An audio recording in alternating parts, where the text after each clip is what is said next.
Halo Sobat Cuan, jumpa lagi dengan saya di Cerita Saham. Saya ucapkan selamat pagi, selamat siang, selamat malam dimanapun Sobat Cuan menonton video ini. Dan pada video kali ini saya akan cerita saham IPO emas yang akan listing dalam waktu dekat ini. Setelah sebelumnya kita vakum lumayan lama dari euforianya CDIA dan koin, kali ini hadir lagi IPO baru. Dan IPO kali ini tidak lepas dari euforia yang masih ada sampai dengan saat ini, yaitu melambung tingginya harga emas. Namun di balik lambung tinggi harganya emas ini terdapat antara fear dan FOMO ketika IPO emas ini bakal berlangsung, karena mungkin teman-teman juga pasti dilema nih mau ikut IPO ini atau tidak dengan latar belakang yang sangat menantang di IPO kali ini. Semoga dengan adanya video ini bisa ada keputusan yang bulat karena adanya wawasan tambahan dari video yang disajikan. Oke, paling tidak ada 7 hal yang akan saya bahas mengenai emas. Pertama, menganalisa background perusahaan dan tujuan IPO-nya, lalu menganalisa neraca, laba rugi, arus kas, valuasi, underwater, dan yang terakhir kesimpulan. Kalau kita melihat secara kenaikan harga emas dan juga sektor-sektor perusahaan, yaitu di tambang emas ataupun di perdagangan emas, ini memang kenaikan harga sahamnya jauh lebih tinggi dibandingkan kenaikan harga emas itu sendiri. Karena mengapa? Karena salah satu alasannya ialah kenaikan harga emas ini mendorong dari meningkatnya profit margin yang dihasilkan oleh perseroan. Karena kenaikan harga emas ini jauh lebih tinggi dibandingkan dengan kenaikan cost yang dihasilkan oleh perusahaan. Itu merupakan suatu hal yang positif bagi perusahaan pertambangan emas. Setelah sebelumnya di tahun 2021 sampai dengan 2022 kita hype-nya perusahaan tambang batu bara, meningkatnya profit margin, dan kali ini dari sektor emas. Pertama kita masuk ke bagian kegiatan usaha utama perseroan. Nah, untuk kali ini kita mulai masuk ke bagian background perseroan. Jadi perseroan sebelumnya dikenal dengan sebagai PT Pani Bersama Jaya, merupakan perusahaan induk atas grup usaha yang bergerak di bidang pertambangan emas dan mineral pengikutnya, pengolahan dan kegiatan usaha terkait lainnya yang terintegrasi secara vertikal. Proyek Emas Pani milik grup MGR merupakan tambang emas yang terletak di Desa Hulawa, Kecamatan Buntulia, Kabupaten Pohuwato, Provinsi Gorontalo, yang terdiri dari izin usaha pertambangan operasi produksi IUP-OP milik PT Puncak Emas Tani Sejahtera dan kontrak karya atau KK milik PT Gorontalo Sejahtera Mining atau GSM sekitar 130 km dari kota Gorontalo. Jadi MGR ini memiliki 2 anak usaha yang menjalankan langsung aktivitas pertambangan emas. Itu yang perlu diingat ya teman-teman. Yang pertama PT Puncak Emas Tani Sejahtera dan yang kedua PT Gorontalo Sejahtera Mining. Jadi MGR ini merupakan perusahaan induk dan yang menjalankan aktivitas pertambangan pengolahan emasnya itu lewat anak usaha perseroan. Berdasarkan dari Pani Gold Project Mineral Resource Estimate dan estimasi cadangan biji proyek emas Pani, keduanya tertanggal 31 Desember 2024.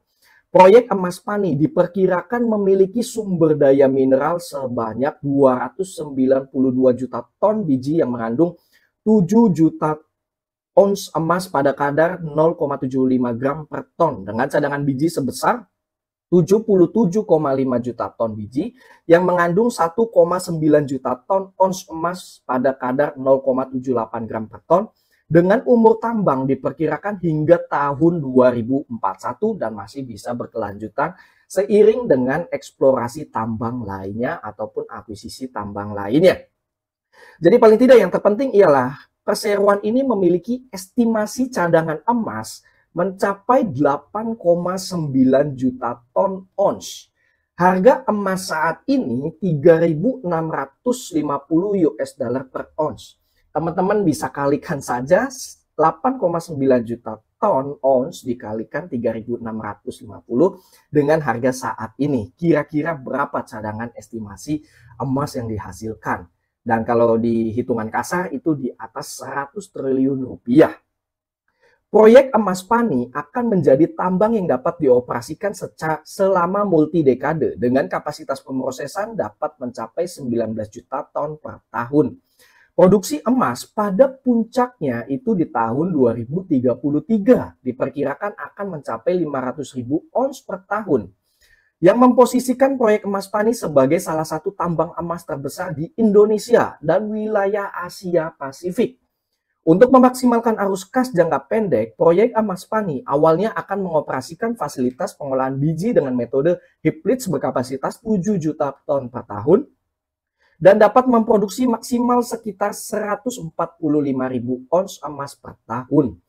Fase pemrosesan biji kedua akan dikembangkan menggunakan sirkuit pemulihan emas Carbon in Leach atau CIL dengan kapasitas awal sebesar 7,5 juta ton per tahun untuk selanjutnya ditingkatkan menjadi 12 juta ton per tahun dengan kapasitas produksi maksimal dari fasilitas CIL sebesar 355.000 ons per tahun.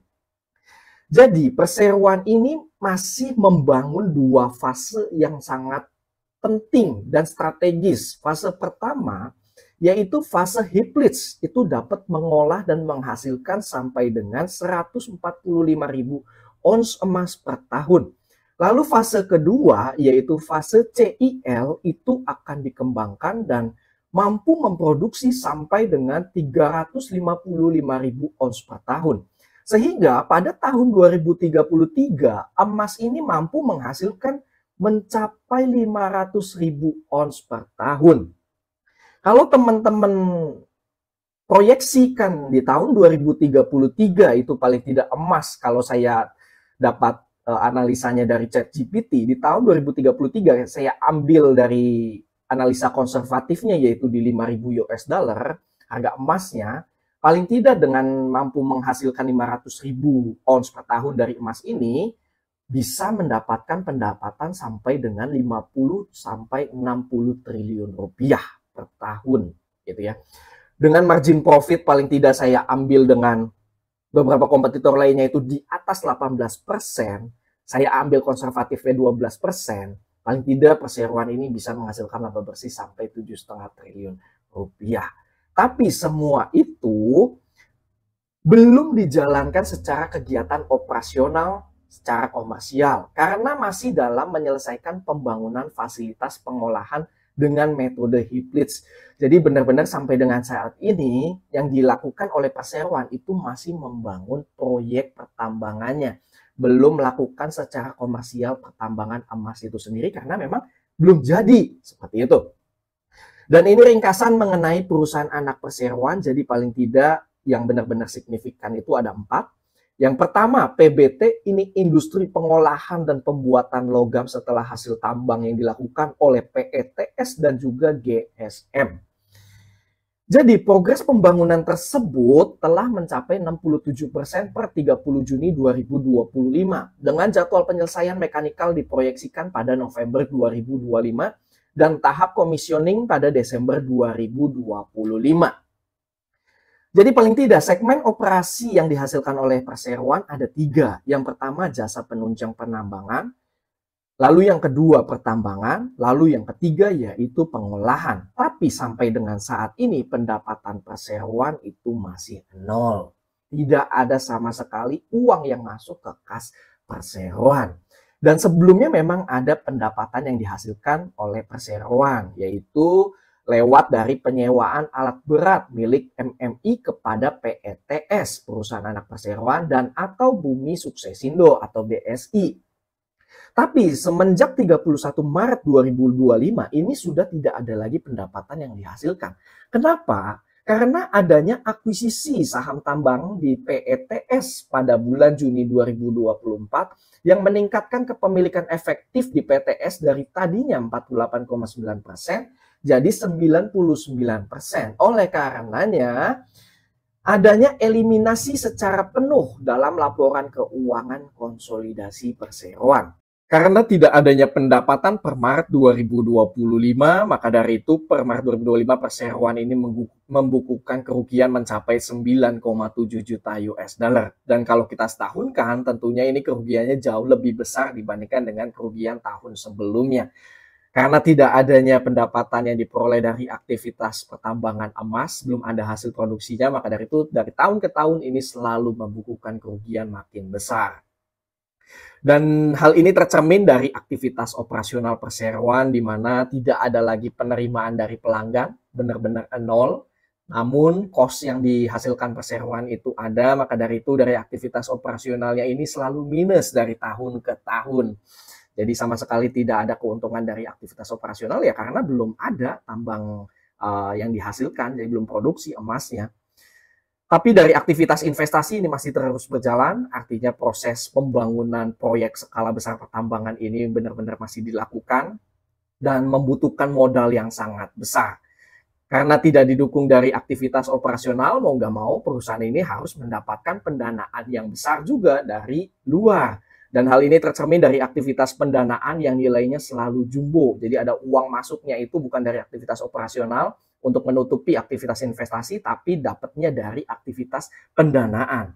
Dan sebagian besar itu disokong dari para uang pemegang saham. Adanya suntikan modal terus-menerus, bahkan sampai dengan melakukan pinjaman dari pemegang saham dan afiliasi dan kolega-kolega bisnisnya. Kalau tidak memiliki pendanaan yang kuat, pasti macet di tengah jalan. Maka dari itu proses pertambangan pembangunan proyek skala besar ini membutuhkan padat modal. Jadi membutuhkan modal yang sangat besar. Dan hal ini juga tercermin dari ekuitas perseroan di mana modal saham dan tambahan modal di setor ini selalu ada suntikan modal untuk bisa perusahaan ini terus hidup ke depannya dan bisa mensukseskan aktivitas pertambangan emas ini. Terlihat di sini suntikan modal mencapai 400 juta US dollar, lalu juga 300 juta US dollar. Dan akumulasi kerugian ini karena belum ada laba bersih sama sekali sampai dengan 31 Maret 2025 akumulasi kerugian mencapai 43 juta US dollar. Untuk ekuitas ini memang meningkat, tapi meningkat ya bukan secara organik karena pertumbuhan bisnis dari laba bersih perseroan, tapi karena adanya suntikan modal itu yang mengakibatkan ekuitas perseroan ini selalu meningkat dari tahun ke tahun. Dan kedepannya memang sampai dengan saat ini perseroan itu mendapatkan pendanaan 246 juta US dollar itu sudah dipenuhi dari fasilitas pinjaman dan suntikan modal dari MCG dan afiliasinya dan juga mendapatkan pendanaan dari aktivitas perbankan. Dan kedepannya juga perseroan masih membutuhkan dana segar untuk bisa mensukseskan dari fase keduanya tersebut. Paling tidak dari 87 juta US dollar di tahun 2026 sampai dengan 2031, lalu 617 juta US dollar untuk membangun fasilitas pemrosesan CIL yang akan mulai melakukan konstruksi pada tahun 2027 dan target commissioning di akhir tahun 2028 dan 290 juta US dollar pada tahun 2030 sampai dengan 2033. Dengan berhasilnya IPO emas ini ke Bursa Efek Indonesia itu membuka pintu gerbang untuk mendapatkan pendanaan yang lebih besar lagi dari perbankan ataupun bisa saja ke depannya perseroan ini akan melangsungkan aksi korporasi berupa right issue ataupun private placement apabila memang arus kas operasional yang dihasilkan ini masih jauh yang dibutuhkan dari aktivitas investasi yang nilainya sangat besar ini. Jadi capexnya sangat besar. Kalau dari operasionalnya nanti di tahun 2026 kan fase pertama sudah mulai berjalan gitu ya. Artinya sudah bisa mendapatkan arus kas dana segar gitu ya untuk bisa menutupi dari arus kas aktivitas investasi. Tapi kalau tidak sesuai dengan proyeksi yang sangat besar gitu ya dari fasilitas pertama, mau tidak mau perseroan akan terus mendapatkan fasilitas pendanaan dari luar ataupun dari aksi korporasi yang dilakukan oleh perseroan. Jadi secara ringkas, pertama dari 2025 sampai dengan 2026 ini perseroan kedepannya ini sudah mulai ada uang masuk. Target perseroan ini produksi emasnya ini sudah mencapai 145.000 ons per tahun. Jadi kalau kita proyeksikan, saya ambil dari data ChatGPT di tahun 2026 itu di kisaran 3.800 US dollar per ons harga emas ya. Dan kalau dirupiahkan itu di level 16.500, saya ambil juga dari ChatGPT kursnya, ini perseroan bisa mendapatkan pendapatan di tahun depan itu 8 triliun rupiah. Dan akan semakin meningkat lagi karena target tahun 2027 sampai dengan 2029, target produksi emas meningkat lagi sampai dengan 355.000 ons per tahun. Lalu 2029 sampai 2032 ini puncak-puncaknya mencapai 500.000 ons per tahun. Dan ini akan mengakibatkan meningkatnya yang sangat besar pertumbuhan dari pendapatan dan juga laba bersih dan juga dari arus kas aktivitas operasional. Kalau kita proyeksikan dan saya ambil data dari ChatGPT, angka konservatif harga emas di tahun 2032-2033 itu sampai 5.000 US dollar per ons. Kalau sampai di perseroan ini mampu menghasilkan 500.000 ons per tahun emasnya, paling tidak per tahun bisa membukukan pendapatan mencapai 50 sampai 60 triliun rupiah. Dan itu bisa dibilang angka yang lumayan besar, karena kalau kita mengambil market cap saat ini di harga 1.800, itu market cap-nya di harga 29 triliun rupiah. Jadi memang kalau kita tarik historical ke belakang, itu kita seperti sedang berdarah-darah awan yang gelap, karena pendapatannya pun masih nol. Tapi kalau kita melihat secara horizon jangka panjang, ini merupakan potensi yang sangat luar biasa. Tapi itu semua hanyalah estimasi yang dijanjikan oleh para manajemen. Karena kedepannya kita tidak tahu harga emas itu berapa, harga proyeksi dari produksi tambang emasnya itu berapa, dan itu masih belum tahu. Kita hanya bermodalkan kepercayaan terhadap para manajemen, seberapa mampu para manajemen ini memproduksi, menambang emas yang dihasilkan, dan itu tidak lepas juga dari kursnya yang nanti di berapa, dan juga proses pertambangan harga emasnya itu di berapa.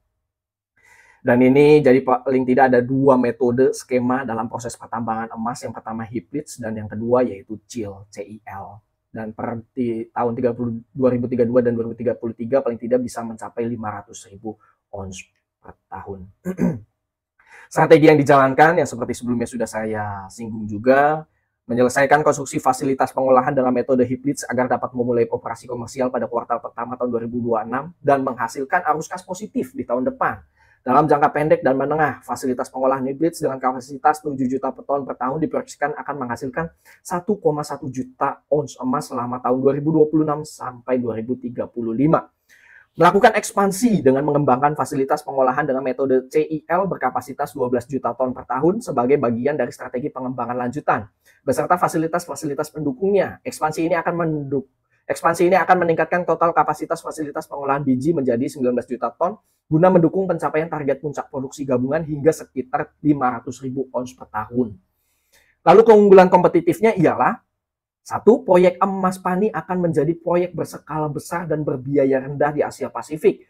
Karena proyek emas Pani diproyeksikan sebagai operasi berbiaya rendah, cost-nya rendah, di bawah 800 per ons. Jadi benar-benar marginnya sangat besar kalau harga emas makin tinggi dan perseroan mampu menjaga di bawah 800 dan di bawah 990 per ons, tentunya margin profit akan semakin lebar. Lalu yang kedua, proyek emas Pani memiliki sumber daya berskala besar dan berumur panjang sampai dengan 2041 dan didukung oleh tim manajemen para pemegang saham yang kuat, konglomerat, sehingga perseroan memiliki pendanaan yang sangat solid, terutama dari grup Provident, grup Saratoga, Sandiaga Uno, grup Thohir Family. Lalu resikonya, satu yang perlu dipahami oleh teman-teman, perseroan merupakan perusahaan holding yang bergantung pada pembayaran dividen dari perusahaan anak.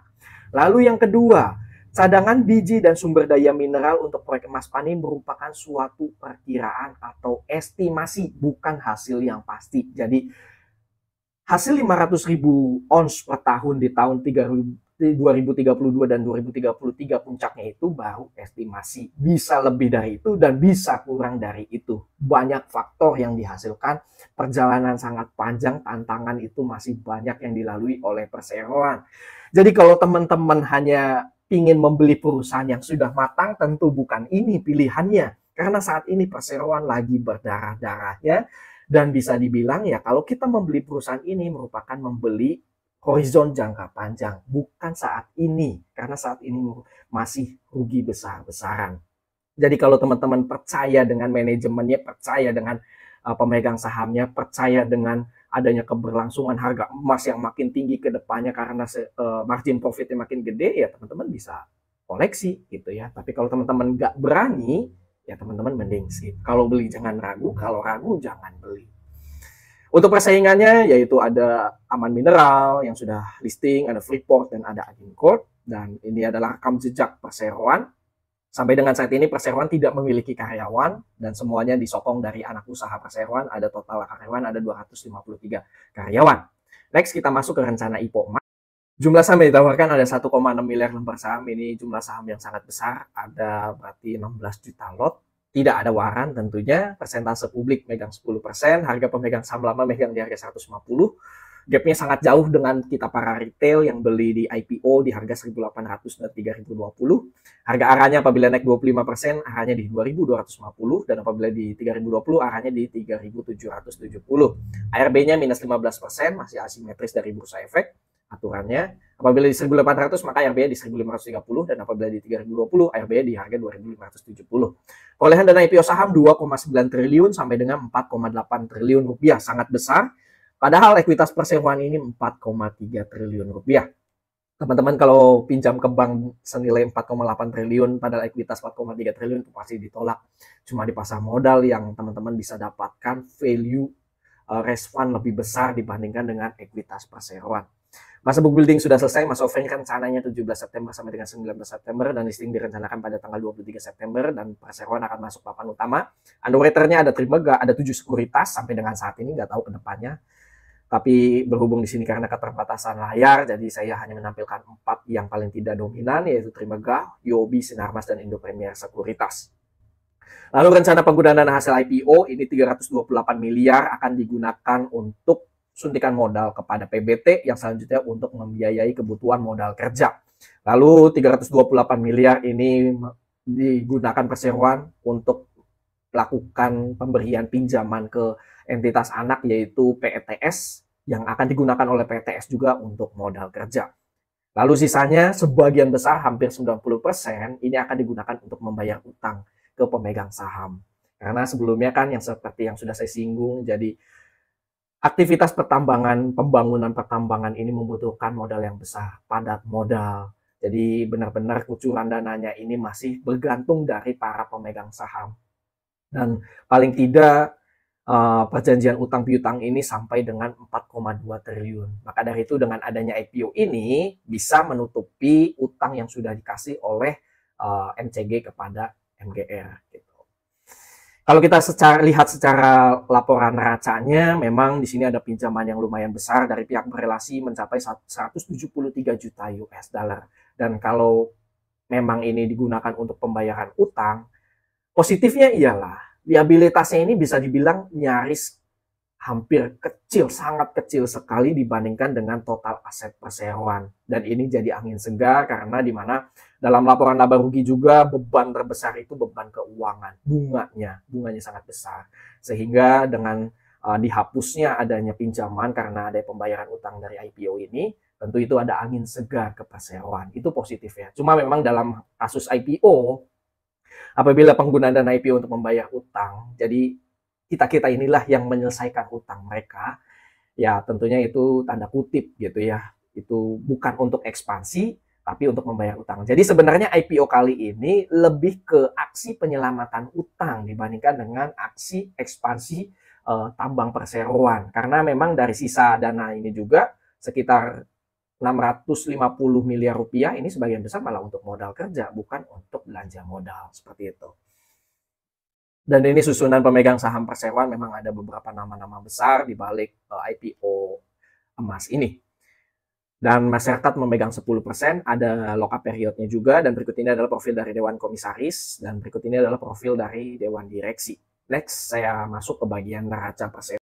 Tidak banyak yang akan saya bahas di bagian neraca, lalu juga laporan laba rugi arus kas, karena sebelumnya juga sudah saya singgung di awal mengenai background perseroan. Paling tidak ini hanya gambaran tambahan saja. Untuk total aset ini meningkat dari tahun ke tahun karena adanya suntikan modal, dan juga dari suntikan modal tersebut digunakan untuk pembelian aset tetap dan aset eksplorasi dan evaluasi. Dan total asetnya per Maret 2025 ada 543 juta US dollar, dan kalau saya rupiahkan di kurs 16.400 itu paling tidak total aset ada 8,9 triliun rupiah. Dari sisi liabilitas di sini terlihat utang dari tahun ke tahun ini makin meningkat. Dan per Maret 2025 total liabilitas ada 280 juta US dollar. Dan liabilitas ini kalau dirupiahkan ada 4,8 triliun rupiah. Lalu dari sisi ekuitas di sini terlihat perseroan selalu membukukan kerugian. Akumulasi kerugian ini meningkat tiap tahun karena tidak ada pendapatan yang sama sekali. Maka dari itu perseroan harus disokong dari suntikan modal. Di sini terlihat peningkatan modal saham dan tambahan modal di store sehingga ekuitasnya di sini meningkat tiap tahun. Bukan dari pertumbuhan laba bersih perseroan, tapi karena adanya suntikan modal yang meningkat, sehingga ekuitas perseroan juga ikut meningkat. Lalu kita masuk ke bagian laba rugi dari pendapatan benar-benar nol per Maret 2025. Kenapa nol? Sebelumnya sudah saya bahas. Teman-teman juga bisa mundur ke belakang ya untuk mengikuti cerita saham IPO emas ini. Dan per Maret 2025 kerugiannya mencapai 9,7 juta US dollar. Dan untuk dividen, tidak ada dividen dalam jangka waktu pendek, dan perseroan akan berkomitmen akan mulai membagikan dividen itu pada tahun 2032. Kenapa? Karena yang sebelum sudah saya singgung juga, perseroan ini membutuhkan modal yang sangat besar dalam mensukseskan proyek berskala jumbo ini, pertambangan emasnya. Dari tahun 2026 sampai dengan 2031 ini membutuhkan dana yang besar. Sehingga laba yang dihasilkan ini masih belum bisa untuk dibagikan dalam bentuk dividen, tapi untuk mensukseskan di fase keduanya, yaitu fase CIR. Sehingga karena kebutuhan tersebutlah, paling tidak perseroan itu baru bisa membagikan 2032, karena yang sesuai dengan awal prospektus bahwa tahun tersebut tahun puncak-puncaknya 100% semua proyek fase 1 dan fase kedua itu sudah berjalan, sehingga bisa mulai membagikan dividen. Jadi kalau teman-teman hanya mau mengincar dividen ya tentu jangan beli sekarang, karena dalam tempo 5 tahun ke depan nggak bakal bagi dividen gitu ya, kalau berdasarkan prospektus. Cuma kedepannya kita nggak ada yang tahu. Next kita masuk ke bagian arus kas yang sebelumnya sudah saya bahas juga. Dari arus kas operasional ini berdarah-darah karena tidak seimbang dengan penerimaan dari pelanggan, bahkan dari penerimaan pelanggan ini masih nol per Maret 2025. Karena seiring besarnya capex, kebutuhan investasi yang besar juga, modalnya mau nggak mau harus disokong dari suntikan modal dan juga pinjaman bank. Kedepannya juga ini pasti nanti aktivitas pendanaan masih positif terus, karena untuk menutupi untuk kebutuhan investasi perseroan. Harapannya nanti per tahun 2026 ini arus kas operasional sudah mulai positif, sehingga dari aktivitas pendanaan tidak butuh lagi misalkan adanya aksi korporasi right issue ataupun private placement, dan yang bisa dibilang itu kan tidak terlalu hal yang positif gitu ya. Untuk memang ada faktor-faktor lainnya lah, cuma tapi kita harapannya per Maret per tahun 2026 ini arus kas aktivitas operasi sudah positif, karena fase pertama itu paling tidak sudah mulai bisa dijalankan sebesar 145.000 ons per tahun. Dan kas per akhir periode ada 19,6 juta US dollar karena selisih dari adanya penggunaan aktivitas operasi, investasi, dan ada uang masuk pendanaan. Dari sisi valuasi, ada total saham beredar. Di sini saya ambil laporan keuangan 2025 disetahunkan dan kursnya 16.418, harga sahamnya 1.800 dan 3.020. Total saham beredar ada 16,1 miliar lembar saham, pendapatannya 0. Ini laba, ini rugi bersih 151 miliar. Total asetnya ada 8,9 triliun, total liabilitas 4,5 triliun. Ekuitasnya ini saya sudah tambahkan dengan perolehan dana IPO. Ini 7,2 triliun, dan apabila di 3020 9,2 triliun, market cap-nya di 1800 29 triliun, dan di 3020 48 triliun. Dan ini bisa dibilang cukup besar. Padahal perusahaan ini belum mapan. Pendapatan masih nol, tapi secara market cap ini seperti perusahaan yang sudah matang. Book value-nya, harga wajarnya perbandingan antara ekuitas dengan total saham beredar yaitu 447 dan di 3020 569. Maka PBVR dari harga wajar 447 dan harga IPO-nya 1.800, maka PBVR ditawarkan 4 kali.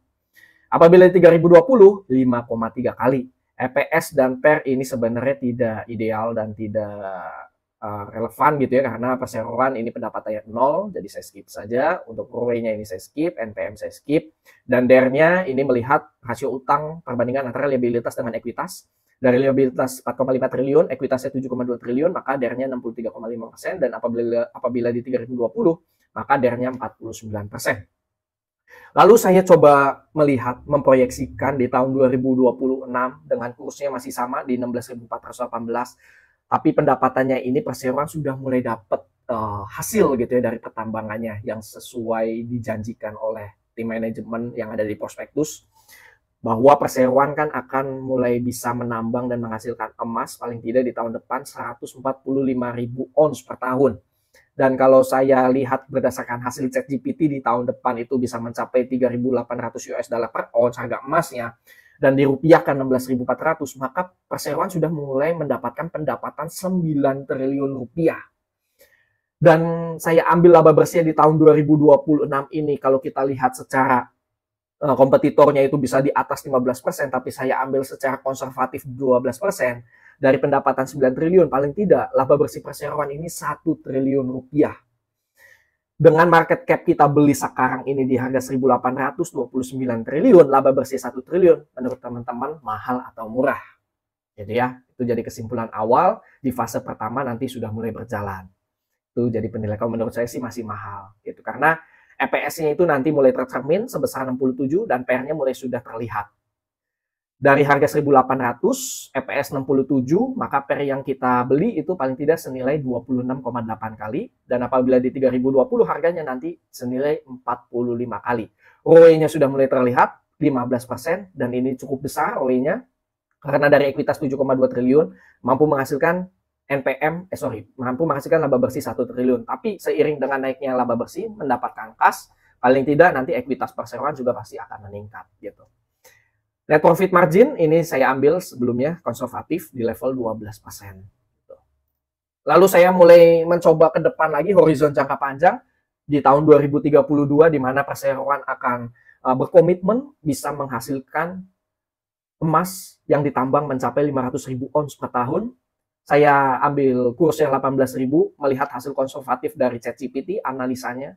Dan harga emas di tahun 2032 di level 5.000 US dollar per ons, ini juga hasil analisa konservatif dari ChatGPT, maka paling tidak mampu menghasilkan pendapatan 45 triliun rupiah. Ini secara konservatif. Kalau secara moderat itu pasti lebih tinggi lagi, bisa sampai 50 sampai dengan 60 triliun rupiah. Dengan laba bersih saya ambil secara konservatif 12%, maka paling tidak 5,4 triliun. Dan total aset segini, paling tidak kita dapat gambaran EPS sudah mencapai 333. PER itu jauh lebih kecil kalau kita beli di harga sekarang 1.800, 5,3 kali, dan 3.029 kali. Maka dari itu, kalau teman-teman horizonnya jangka panjang, teman-teman bisa koleksi sekarang ini. Tapi kalau teman-teman belum siap atau belum apa ya ibaratnya ya, masih ragu-ragu terhadap hasil ibaratnya pertambangannya bisa mencapai 500.000 ons per tahun atau harga emasnya yang tidak sampai segini atau kursnya tidak sampai segini, lebih baik teman-teman skip. Itu saran dari saya, disclaimer on. ROE-nya 15%, NPM-nya 12%, dan lain-lain. Next, kita masuk ke bagian underwriter. Di sini saya ambil yang benar-benar menurut saya size-nya nanti IPO-nya sangat besar, yaitu dari Trimegah Sekuritas, karena Trimegah juga bagian dari afiliasi IPO emas ini karena milik dari Thohir Family. Kalau kita lihat secara historikalnya, itu track record-nya benar-benar wow banget, benar-benar ciamik banget, nggak ada yang mengecewakan sama sekali. Jadi tentunya kalau teman-teman berpandangan dari underwriter dan porsi terbesar dari Trimegah Sekuritas nantinya, ya pastinya teman-teman bisa ikut gitu ya. Tapi kalau teman-teman masih melihat faktor-faktor lainnya yang dimana bisa kita lihat juga bahwa saat ini memang lagi mendung-mendungnya, ya teman-teman bisa skip. Lalu saya juga membandingkan antara IPO-nya MDKA dengan juga MBMA yang sama-sama waktu IPO-nya MDKA MBMA pada saat listing itu proyeknya benar-benar masih digarap. Jadi belum bisa menghasilkan hasil tambangnya. Belum bisa menjual hasil tambangnya, belum. Bahkan MDKA kalau saya baca di sumber dari Stockbit juga itu mulai bisa menghasilkan uang hasil tambangnya 20 bulan setelah IPO. Dan IPO emas ini masih mending gitu ya, karena paling tidak masih bisa mendapatkan kas gitu ya, hasil penjualan tambang emasnya di tahun depan. Atau paling cepat di Januari 2026. Kalau sekarang bulan September ya paling hanya butuh sekitar paling lama 6 bulan. Gitu. Dibandingkan dengan MDKA waktu IPO awal-awal 20 bulan makan waktunya. Dengan 20 bulan tersebut dan masih rencana dan masih dalam proses pembangunan pertambangannya, masih ada kasih cuan pada saat listing itu sebesar 6%. MBMA pun sama. Bahkan MBMA ini responnya jauh lebih tinggi, mencapai 8 sampai dengan 9 triliun. Kalau emas ini kan 4 triliun terbesarnya. Kalau MDKA ini nggak sampai 1 triliun, MBMA sampai dengan 9 triliun, ini masih dikasih kenaikan sebesar 11,3%. Bagaimana dengan emas? Semoga saja para konglomerat yang dibalik dari IPO emas ini sama seperti MDKA, MBMA, ya bisa memberikan hasil yang positif juga, sama seperti induknya dan sister company-nya.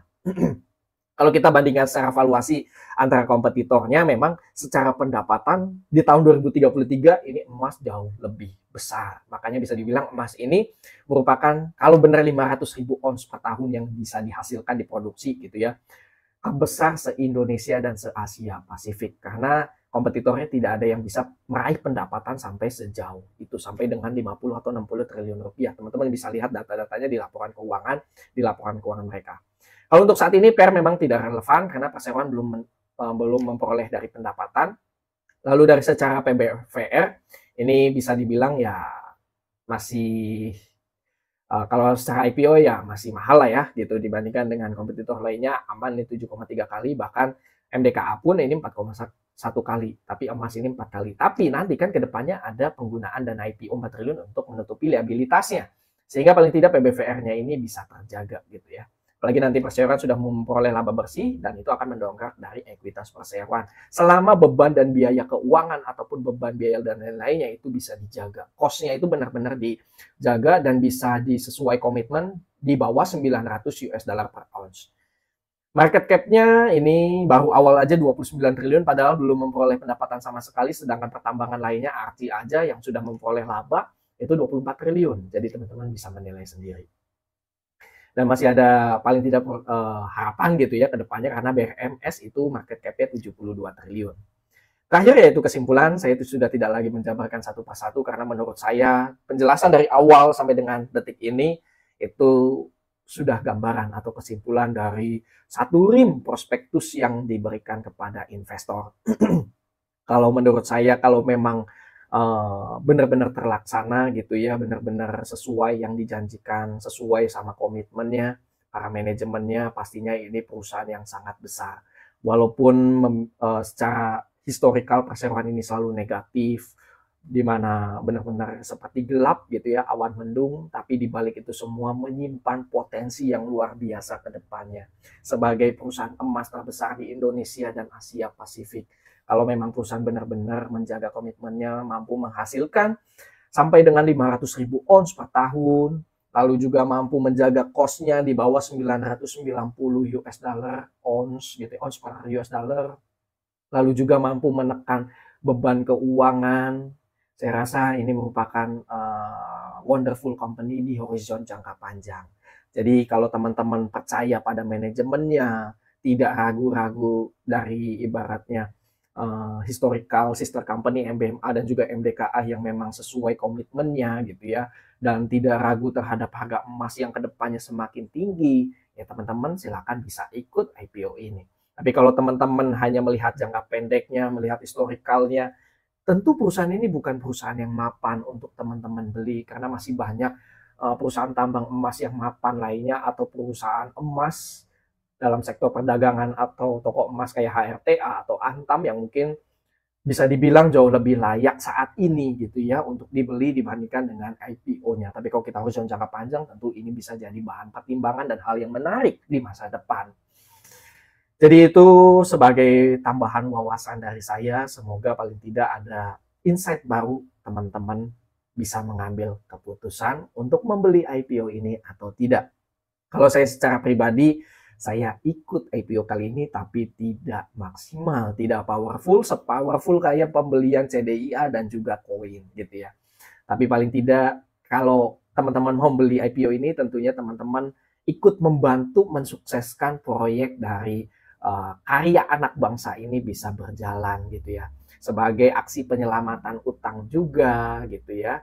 Dan untungnya uang dana yang masuk dari hasil IPO juga masih masuk dalam satu grup, yaitu induknya MDKA. Nggak keluar dari satu grupnya, seperti itu. Disclaimer on, video yang berisikan data dan atau informasi yang tersedia hanya sebagai bahan referensi dan edukasi, bukan sebagai ajakan. Keputusan bertransaksi beli, jual, atau skip mengacu pada rekomendasi saham dan isi video ini sepenuhnya merupakan tanggung jawab Sobat Cuan. Pahami itu ya. Terima kasih bagi Sobat Cuan yang sudah menonton cerita saham IPO emas dari awal sampai dengan akhir. Semoga video yang disampaikan bisa bermanfaat bagi Sobat Cuan dan bisa jadi bahan pertimbangan untuk ikut IPO ini.